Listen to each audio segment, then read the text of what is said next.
Estamos, sí. Hola, hola. Bueno, como no pudimos realizar la clase ayer, Wilson, te voy a dejar grabada la clase para que la puedas revisar ya. Esta es una clase bien interesante porque ya cierra lo que es la parte de cómo se llama, de planificación o el análisis un poco de lo que vas a hacer y se centra un poco en entender qué es el marketing y cómo se diseñan las estrategias, ¿ya? Para pasar en la segunda unidad, estamos terminando la primera, la segunda unidad directamente ya lo que es e-commerce.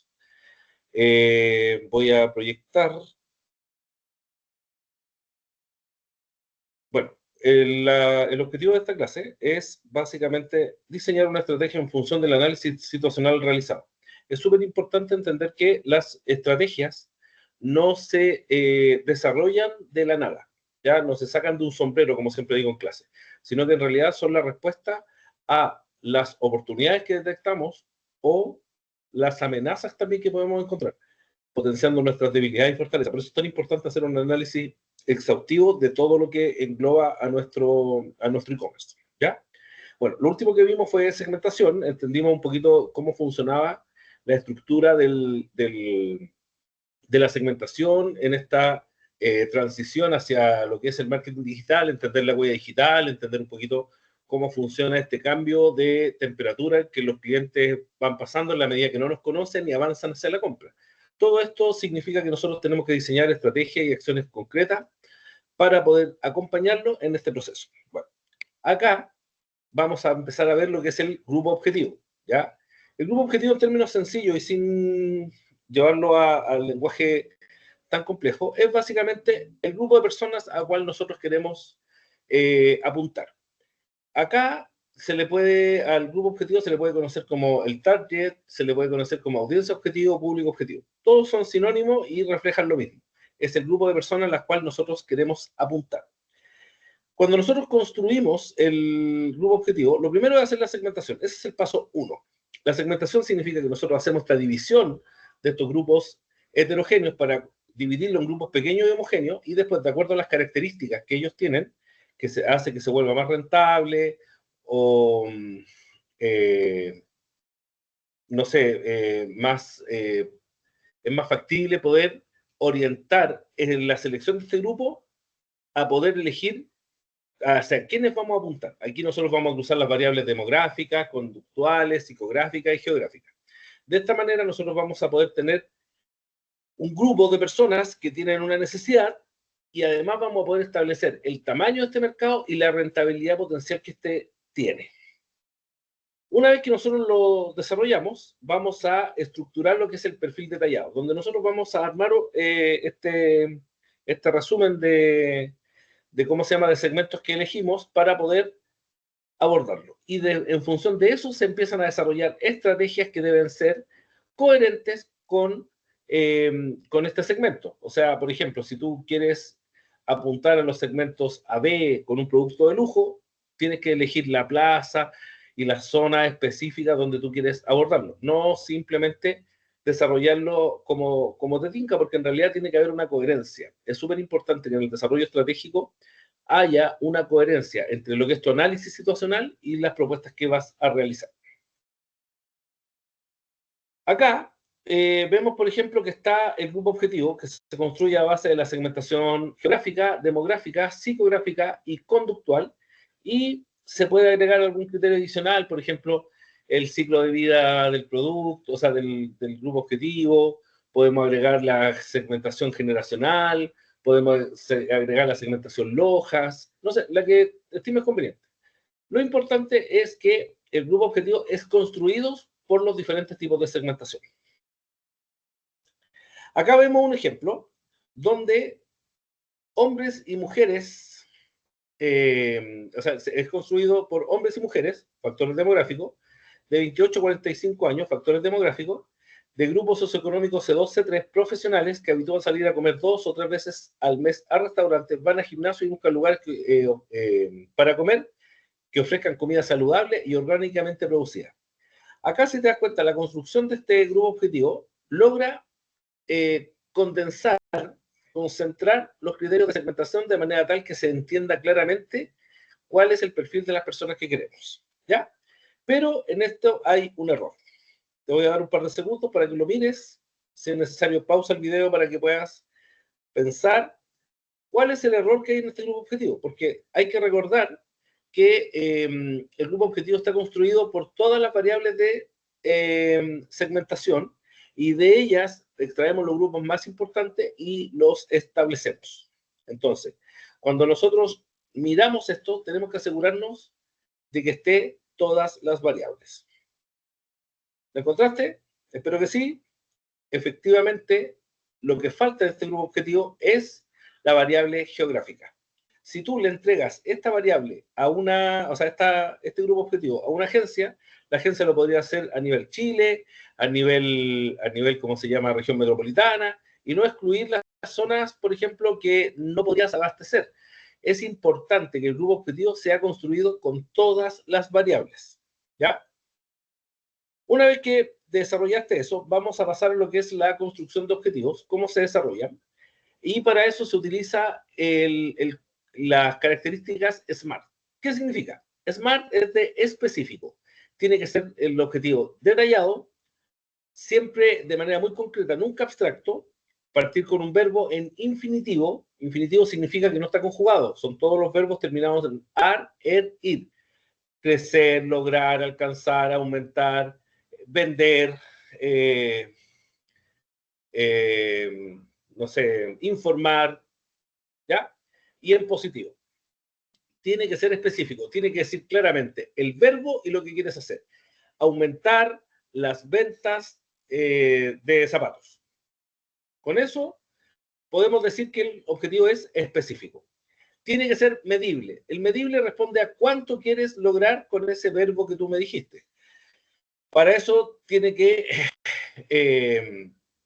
ser necesariamente controlable, o sea, tiene que haber alguna forma en que nosotros podamos establecer que eso se está cumpliendo. Por otro lado, tenemos que permita evaluar y tiene que tener una cifra. Esto quiere decir que tiene que haber un porcentaje. Esta normalmente debe ser estudiado a través de diferentes fórmulas. La que yo normalmente uso es regresión lineal, ya que es una función estadística que nos permite poder saber que en función del comportamiento pasado podemos proyectar el comportamiento futuro. Entonces, en función de eso, nosotros podríamos decir, mira, ¿sabes qué? Esto es lo que esperamos, ¿ya? Tomando en consideración esto, la M de medible, nos pasamos a la A, que debe ser alcanzable. Yo he escuchado muchas veces gerentes generales que dicen que no les gusta que los vendedores ganen tanto, por lo tanto ponen metas que sean inalcanzables para los bonos o para todos los bonos. Y en realidad yo considero que ese es un error. La idea de que sea alcanzable es que también sea ambiciosa, ¿ya? O sea, logramos poner una meta que sea atractiva, cosa que el equipo dé su mayor esfuerzo para alcanzarla, sea beneficioso para la organización, pero también para las personas que lo están logrando. Cuando nosotros desarrollamos una meta alcanzable, hay que ser coherente con los recursos que tenemos disponibles y debe ser posible. ¿Por qué? Porque si no lo alcanza este equipo de venta, lo que va a pasar es que el mes 1 ya no llegaron, al mes 2 van a intentar y ya cuando se den cuenta que está teniendo un comportamiento parecido al mes anterior, vas a perder a tu equipo. Y pueden pasar dos cosas. Una, que tu equipo de ventas se vaya. Y el peor escenario, según mi apreciación, es que ese vendedor se quede, porque eso significa que es un vendedor sin diente, por lo tanto vas a tener una persona que no va a hacer ningún esfuerzo por cumplir sus expectativas. Por lo tanto, cuando hablamos de alcanzable, también tiene que ser ambicioso, pero repito, debe ser posible. Otra característica que debe ser relevante, ¿qué sacamos con poner ¿cómo se llama?, un objetivo que no parece atractivo para la organización? Si tú me dices, ya, vamos a aumentar, no sé, un 0,001% de las ventas, no tiene ningún sentido. La idea es que sea muy atractivo. Y por último, temporal, tiene una temporalidad, tiene una fecha para alcanzar el objetivo. Y además, esta T nos va a guiar en poder hacer una planificación a través de una carta Gantt. Un error muy habitual de los estudiantes es creer que esto es un acrónimo donde los objetivos tienen que explicarse con cada una de estas letras. No, en realidad lo que hay que hacer es construirlos de manera tal que tengan todas estas características. Algo importante en la construcción de objetivos es que tiene que haber un objetivo general que es construido por los objetivos específicos y además es importante que recordemos que los objetivos específicos van jerarquizados de acuerdo a su nivel de importancia. ¿Ya? Veamos cómo este construye un objetivo SMART. Déjame poner acá. Acá, ¿cómo sabemos que es específico? Porque dice claramente, aumentar la participación de mercado.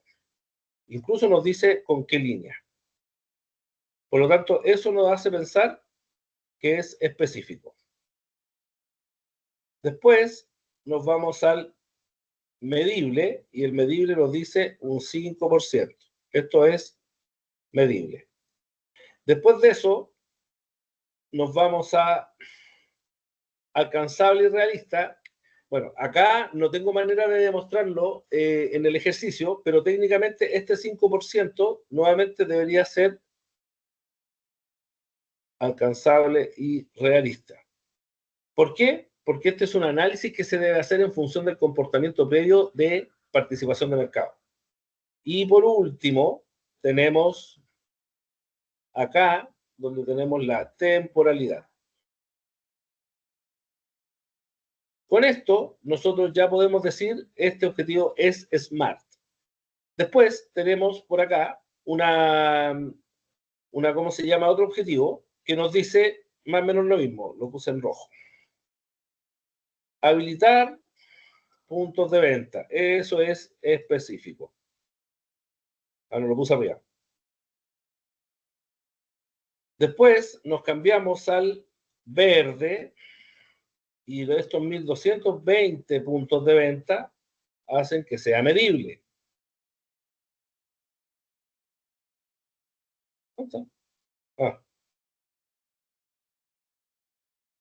Y después de eso, en azul, vamos a ver que ese medible ya sea alcanzable y relevante. Y por último, tenemos la temporalidad.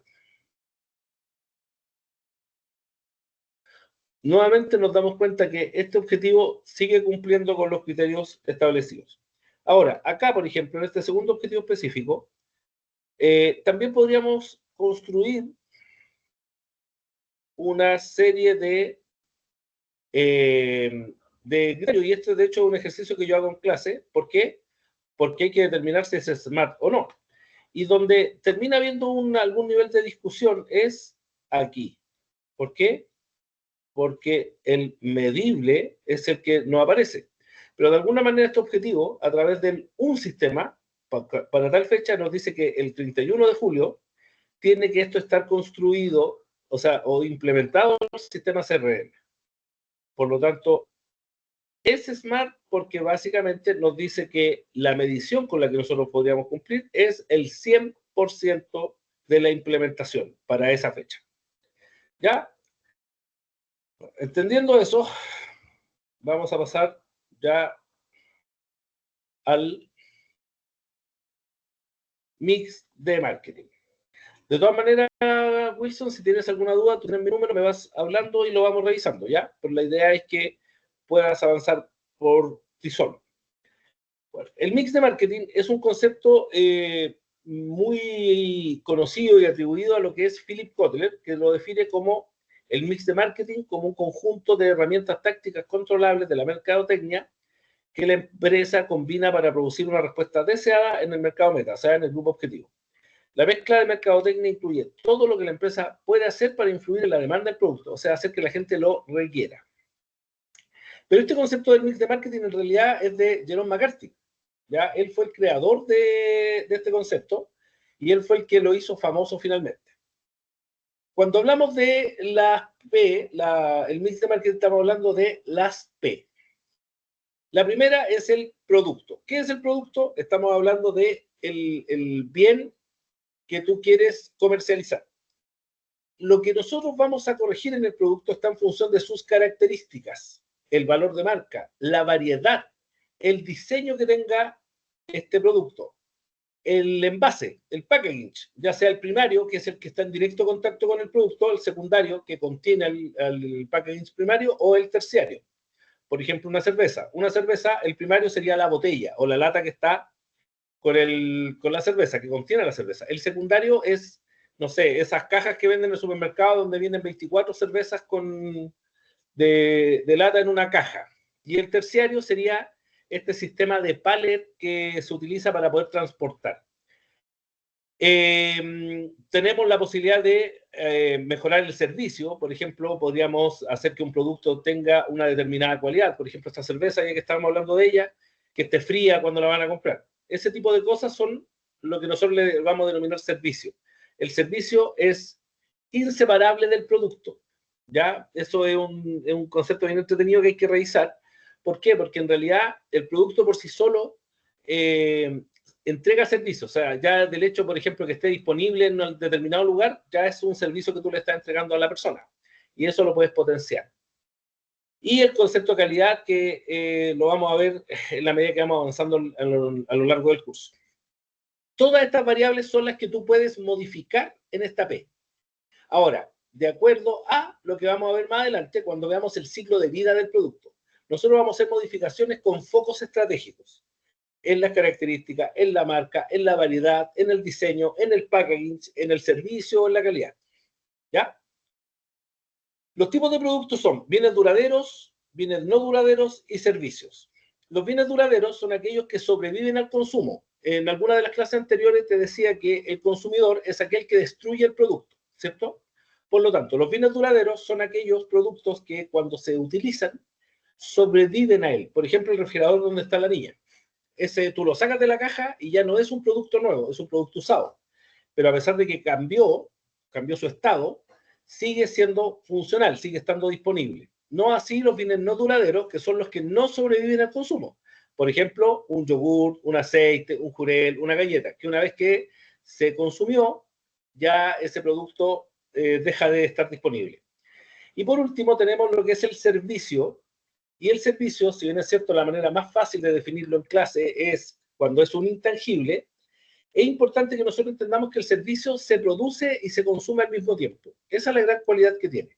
Esto significa, por ejemplo, si nosotros hablamos con un abogado y le contratamos un servicio para hacer un X documento, él, en la medida que lo está produciendo, se está consumiendo. ¿Por qué? Porque es la cualidad del servicio. Un producto suele producirse antes del día de su consumo. El servicio no. Se producen y se consumen al mismo tiempo. Ya entrando a lo que son las etapas, del ciclo de vida, ya análisis que vimos anteriormente, por eso es importante establecer claramente en qué etapa está, nosotros nos vamos a dar cuenta que en la etapa de introducción, la empresa o producto necesita determinadas acciones. ¿Cuáles son esas acciones? Lograr tasa de prueba. ¿Qué significa esto? Lograr hacer que la mayor parte de las personas en la etapa de introducción, cuando estamos entrando al mercado, prueben el producto. Y aquí vamos a utilizar el ejemplo de Tula, que es la bebida energética, jugando un poquito con el doble sentido, jugando un poco con la idiosincrasia y el humor del chileno. Sale esta bebida energética y donde su publicidad era muy, muy cercana a este humor. Ahora, ¿qué es lo interesante? Que desde el punto de vista digital, Tula logró en 12 horas más de 50.000 seguidores en Instagram. En una hora, logrado más de 4.000, más de 65 seguidores por minuto y superó la barrera de los 153.000 seguidores para cuando terminó su campaña. Estos son hitos desde el punto de vista del marketing digital impresionantes, pero lo que a nosotros nos convoca para entender cómo fue que trabajó este producto es que logró lo que se llama tasa de prueba. Logró hacer que las personas probaran el producto en la etapa de introducción, jugando con el valor de marca y con su publicidad. El problema de esta bebida es que, si bien es cierto, logró una buena tasa de prueba, no logró una tasa de repetición. ¿Qué significa esto? Un producto exitoso, nosotros podríamos decir que es aquel que logra una buena tasa de producto, o sea, tasa de prueba. ¿Por qué? porque logró entrar al mercado, pero la tasa de repetición va a decir que tú entraste a la etapa de crecimiento, está justo en el límite donde vamos a cambiar de etapa del ciclo de vida. En este caso tenemos varios productos que tienen una característica similar. Todos tuvieron una tasa de repetición exitosa, o sea, no se limitaron simplemente a tener una buena tasa de prueba, porque desde el punto de vista inicial es bueno, pero una vez que lo logramos necesitamos lograr hacer que las personas generen una tasa de repetición, o sea, que vuelvan a comprar el producto. Fíjate que acá tenemos 3 cervezas y todos tienen un porcentaje de tasa de repetición diferente, pero los 3 se consideran exitosas. Esto sucede porque el mercado de las cervezas, tiene tantos competidores que la participación promedio de todos es muy bajita. Por lo tanto, la tasa de repetición tiene que ver con que en ese mercado la tasa de repetición está por encima de la media, ¿ya? Cuando nosotros logramos entender que estamos en la tasa de repetición y estamos ya haciendo cambios en el producto para lograr tasa de repetición, podemos decir que estamos en la etapa de crecimiento.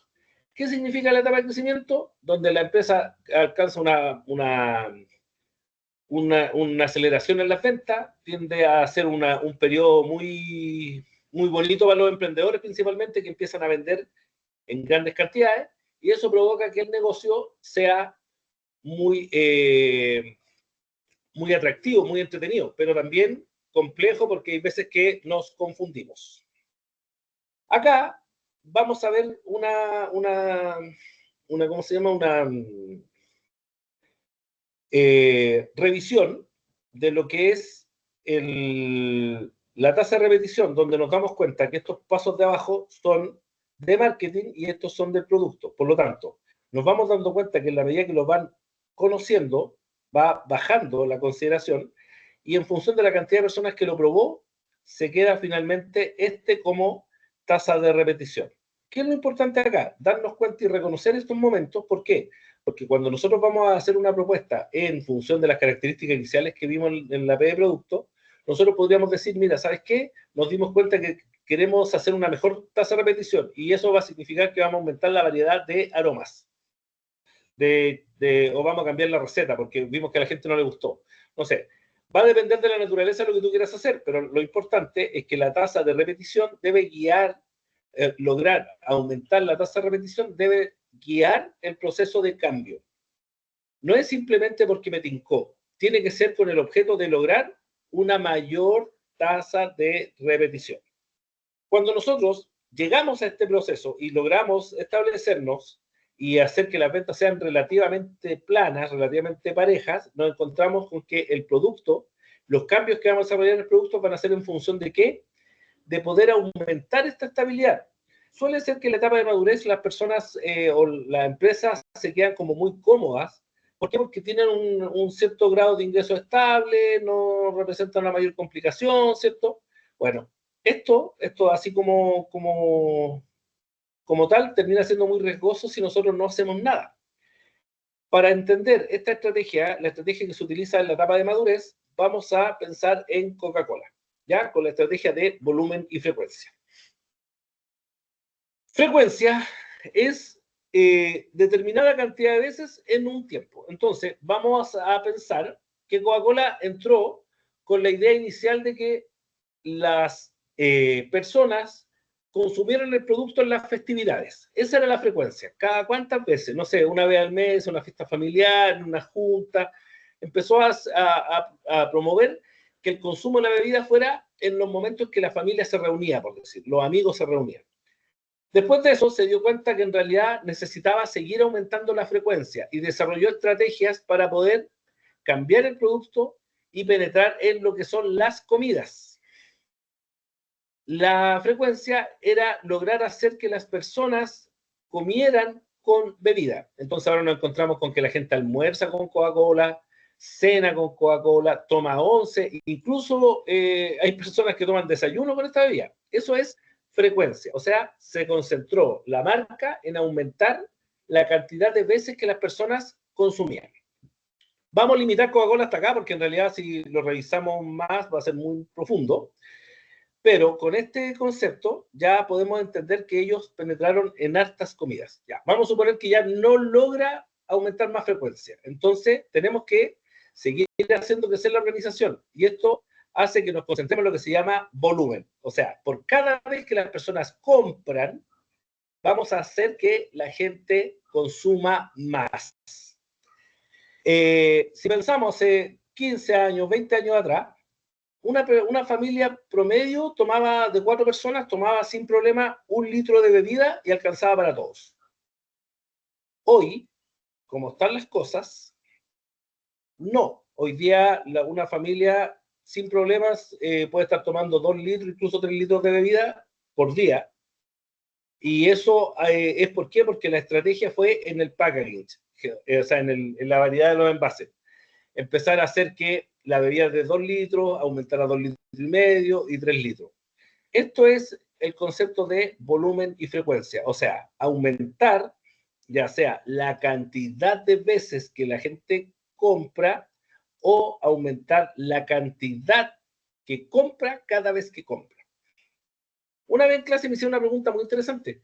Me dijeron, por ejemplo, una empresa de alarmas, ¿cómo funcionaría esta estrategia? Bueno, como es una mensualidad, no se puede aumentar la frecuencia. Lo que estaríamos hablando es que es una mensualidad, por lo tanto habría que concentrarnos en el volumen. No estoy seguro cuánto es lo que se paga por una empresa de alarmas, pero suponte que son 20.000 pesos, ya por lo básico que son los sensores y las cosas que están en determinados lugares. ¿Cómo haríamos aumentar volumen? Significaría, por ejemplo, que nosotros podríamos buscar que las personas tomen el Cero Visión que tiene Verisur, por ejemplo, y en vez de 20.000 pague 23.000 pesos. ¿Ya? Eso hizo que cada vez que paga aumenta el volumen de pago. Y eso hace crecer la organización. Por lo tanto, cuando estamos en la etapa de madurez, que pareciera estable, nosotros las estrategias que tenemos que buscar están en función de lograr hacer que la empresa siga creciendo.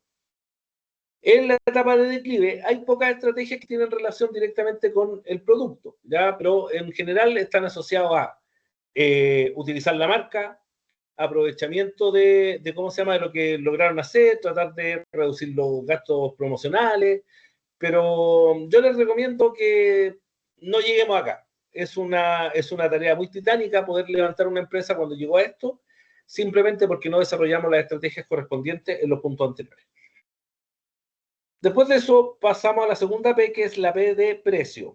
La P de precio nos presenta que es la única P en la cual realmente se habla de ingresos, ¿cierto? Uno de los errores de esta P es pensar que nos vamos a limitar a cuál es el precio de venta. Y en realidad ese es un error, porque, da un segundo, sorry. No. En realidad, el precio tiene que ver con la estrategia que nosotros vamos a utilizar. No necesariamente vamos a estar hablando o limitándonos a cuánto es el precio de venta. Para poder entender este concepto, vamos a trabajar un concepto súper importante que es diferenciar el concepto de precio de valor, ¿ya? El precio es un monto monetario que nosotros pagamos y es real, concreto y objetivo.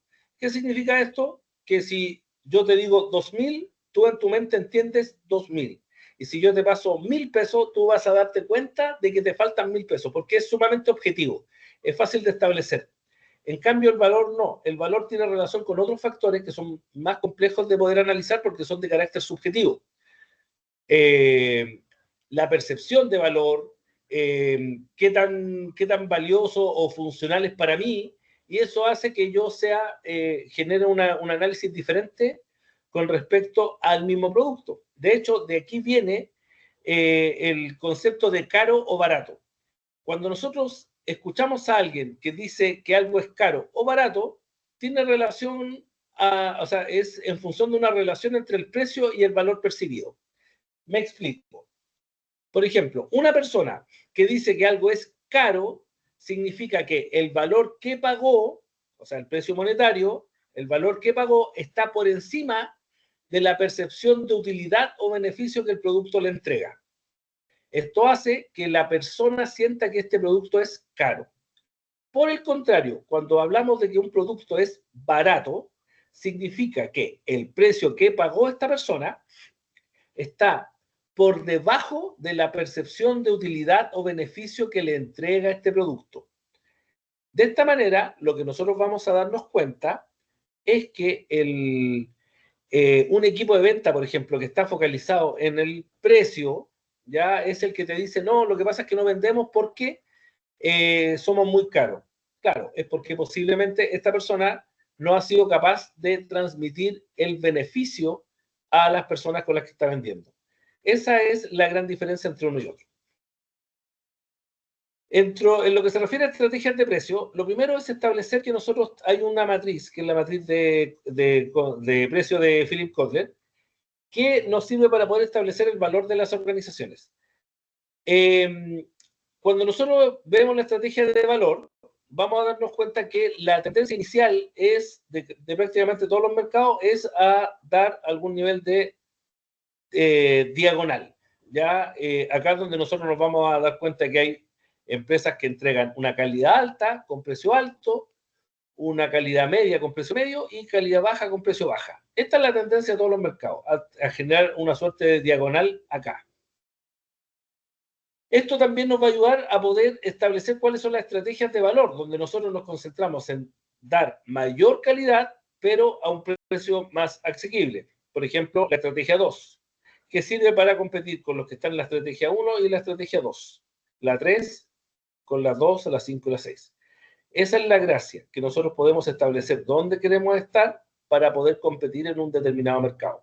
Además, nos va a ayudar a poder establecer claramente cuáles son las estrategias que nos están apostando nuestros competidores. Por lo tanto, es una matriz bastante útil cuando queremos entender el ecosistema del precio en el cual estamos sumergidos. La primera estrategia, y una de las más habituales, es la estrategia diferencial. ¿A qué se refiere? A entender que el precio es heterogéneo, porque los consumidores son heterogéneos y en función de ciertas características van a solicitar determinadas cualidades. Por ejemplo, tenemos que precios fijos o variables dependiendo de el tipo de compra. Descuentos por cantidad. Cuando yo compro más de X número, hablamos de por mayor y eso tiene un precio diferente. El descuento pronto pago es un descuento o una estrategia de precio cuando nos damos cuenta en nuestro flujo de caja que hay algún nivel de quiebre de liquidez.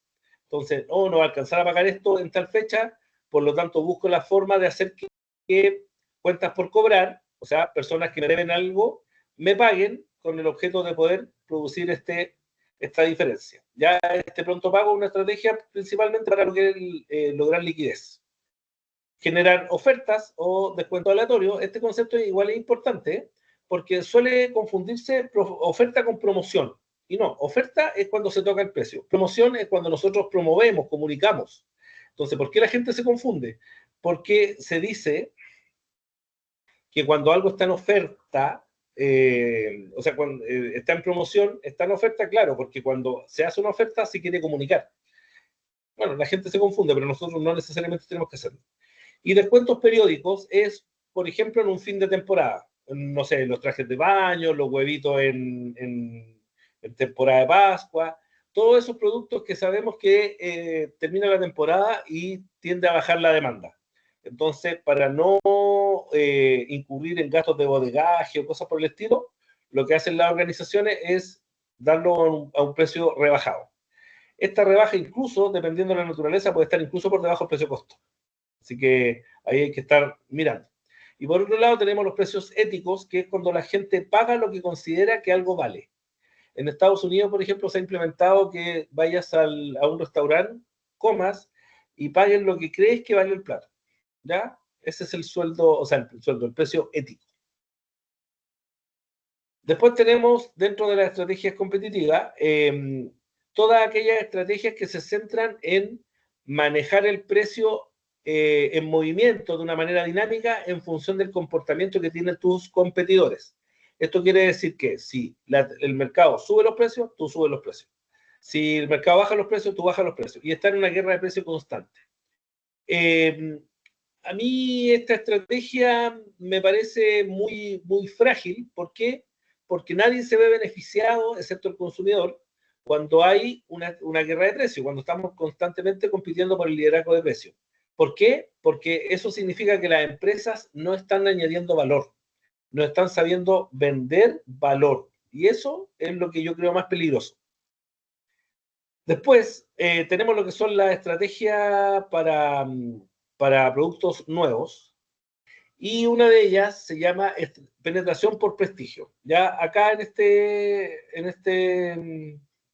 link de acá pueden descargar el libro de la vaca púrpura, que básicamente es la que nos muestra, nos enseña que un determinado mercado, no importando cuál sea, un determinado mercado tiene la tendencia a tener vacas negras y cafés de manera tal que se ven todas iguales.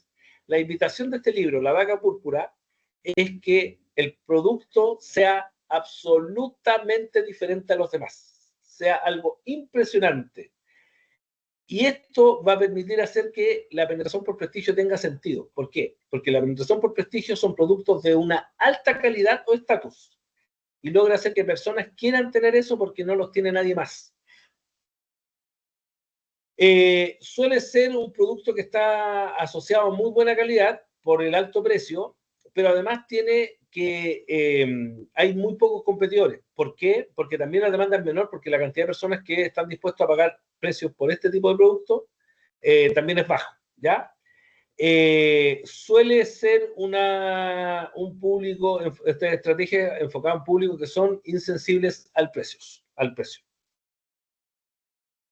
Después tenemos lo que es la estrategia del precio descremado, ya que esta es pero muy usada. El precio descremado es básicamente entender la naturaleza de las personas y entender que una estrategia, o sea, el precio alto está asociado a alta calidad. Por lo tanto, lo que hacen en la empresa es entrar con un precio de mercado alto, y en la medida que se va cubriendo la demanda, empieza a bajar el precio, ¿ya? Esto lo que busca como concepto inicial es fomentar o apelar a la sensatez del consumidor, que quiere un producto de calidad, pero lo considera que está en promoción. Y eso es lo que termina pasando.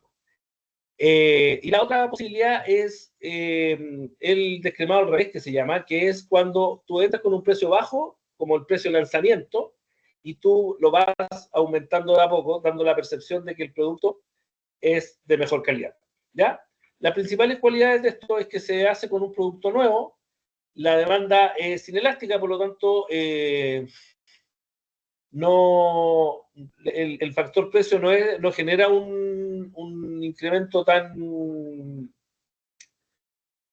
grande, pero sí moviliza la demanda. O sea, si el precio baja, va a tener una tendencia a aumentar esa demanda, ¿ya? El mercado segmentado, y finalmente la demanda es sensible a la promoción, ¿ya? A la oferta. Después tenemos la estrategia de penetración de mercado, que es básicamente aquella estrategia para entrar a un mercado y conseguir lo más rápido posible la mayor participación de mercado. Esto principalmente lo que se hace es alta promoción y precios bajos. Ya, nueva estrategia que se centra principalmente en tener una espalda lo suficientemente grande para poder desarrollar esto. El producto en sí no representa una innovación o algo nuevo, simplemente están apostando por precio. La demanda a la que apuesta es sensible al precio, ya la oferta para ellos es importante. Tienen acceso a economías de escala, eso significa que pueden mantener sus precios bajos producto de su proceso productivo, y además hay una necesidad de recuperación rápida de la inversión. ¿Por qué? Porque ellos apuestan por la venta por volumen, necesitan vender bastante. Y la última P que vamos a ver hoy es la plaza. La plaza, estamos hablando de lo que son los puntos de venta y los canales de distribución. Suele confundirse con lo que es la logística del bodegaje o la logística de despacho, de entrega, y no tiene nada que ver con eso. La plaza busca que se establezcan estrategias en la elección de los puntos de venta y de canales de distribución. Ahí está. ¿A qué se refiere? ¿ya? Entonces, cuando nosotros vemos esto, no tiene absolutamente nada que ver con el transporte o las estrategias de almacenamiento. Esa la ve el área de logística.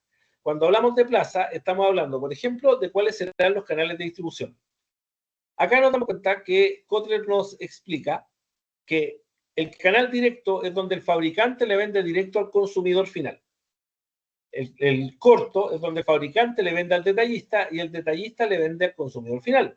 Esto es interesante porque el fabricante, al venderle al consumidor, al detallista, este es su cliente, este es el foco, donde él va a tener que elegir quiénes son los potenciales detallistas que podrían darle sentido a su estrategia de plaza.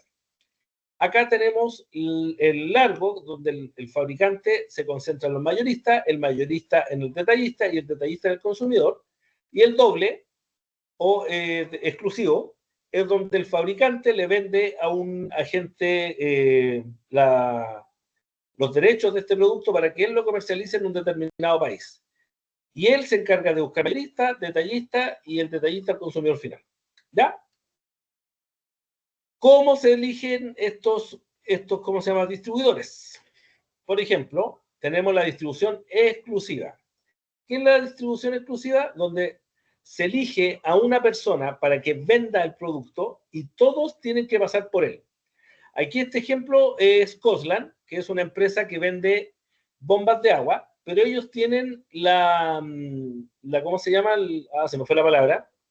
El convenio para solamente ellos poder vender Pedrolo en Chile. Pedrolo es una marca mundial, italiana, de carácter mundial, de presencia mundial, de alta calidad en materia de bombas de agua. Por lo tanto, todo en Chile se tiene que vender a través de Coslan. Ellos son el agente exclusivo. Si yo llamo a Pedrolo y le digo, ¿sabes qué? Yo quiero vender las bombas, te van a dar el teléfono de Coslan para poder vender, o sea, para poder comprar, porque ellos tampoco lo venden. Ellos se encargan de venderle a Coslan. Normalmente esto está asociado a un volumen de compra y a varios conceptos que son más profundos que simplemente decir, ya, sí, es por ¿cómo se llama? Por simpatía, no. Esto está asociado a contratos y a un mínimo de compra. Después tenemos la estrategia intensiva, que es aquella estrategia que busca alcanzar el mayor número de puntos de venta que se pueda lograr. Acá la estrategia es de Vulcano, estamos siempre hablando de bombas de agua, que las bombas Vulcano son las de las 3B. Buena, bonita, barata. Por lo tanto, ellos no tienen problema en estar en todos los lugares de Chile, la mayor cantidad de lugares de Chile que sea posible, porque su estrategia es tener presencia, estar en todos los puntos de venta, porque apuntan a segmentos masivos. En cambio, acá tenemos la siguiente, que es la selectiva, donde nos damos cuenta que ESPA es también una empresa que vende bombas de agua, pero la diferencia es que los productos de ellos triplican y hasta cuadriplican el valor de los productos Vulcano. Por lo tanto, ellos ahora, al saber que son para un segmento diferente, no es tan masivo, ellos tienen que elegir los puntos de venta y los intermediarios para poder establecer su estrategia de plaza. ¿Ya? ¿Por qué?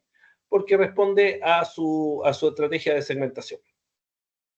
Para poder entender cómo se estimulan los puntos de venta, se trabaja con la estrategia de push y pull, donde el fabricante desarrolla estrategias de marketing sobre el intermediario y es el intermediario el encargado de traspasar eso al cliente final.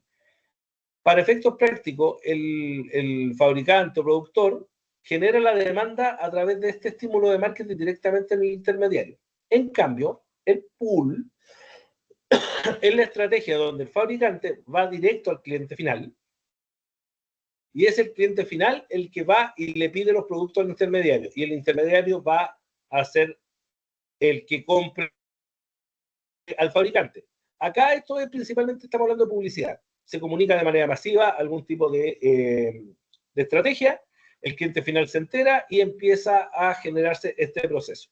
Por lo tanto, la estrategia de push y pull lo que buscan es que a través de los estímulos de marketing crezca la demanda, ya sea en el intermediario o en el cliente final, con el objeto de hacer que se inicie el proceso de compra. ¿Ya? Ahora, estas dos estrategias no son de ¿cómo se llama?, de un problema para efectos prácticos, porque en realidad pueden trabajar juntas sin ningún problema, no son excluyentes entre ellas. Y eso sería por hoy.